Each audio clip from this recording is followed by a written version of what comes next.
আসলে কাদা ছোড়াছুড়িটা এটা তো আমরা বাঙালি তো একটু বেশি পছন্দ করি, তো এখন না করলে অনেক দিনই তো করলাম না, 71 সন থেকে শুরু স্টার্ট করে তো অনেক দিন হলো, তাই না? তো এখন ভোটটা ধানের শীষের জন্য সবাই মিলে দিই, ভোটটা চাচ্ছি। আর আমাকে ৯-৬ কথা কেউ বলবেন না প্লিজ, ৯-৬ কথা বললেন না, আমার অনেক কথা আছে। 12 তারিখে পরে ইনশাল্লাহ আপনাদের সাথে দেখা হবে, ভোট দিন ধানের শীষে। জিয়া পরিবার মানেই শান্তি, জিয়া পরিবার মানেই আপোষহীন। এই কথাকে ধারণ করে, আমাদের শহীদ প্রেসিডেন্ট জিয়াউর রহমানের আদর্শকে ধারণ করে আমাদের স্যান্ডেলিনা সো, রূপচর্চায় আভিজাত্য। বেগম খালেদা জিয়ার আদর্শকে ধারণ করে তার উদ্দেশ্যে আমাদের ছেলে আসছে তারেক রহমান দেশে।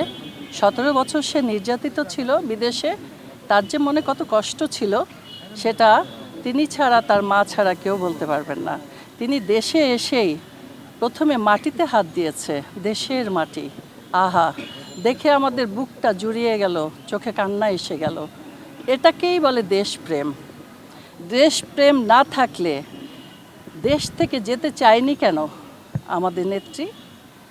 আর তারেক জিয়া যে গিয়েছিলেন তাকে তো পাঠানো হয়নি, পঙ্গু করে পাঠিয়েছিলেন। সে সবল হয়ে দেশে এসেছে দেশের হাল ধরার জন্য।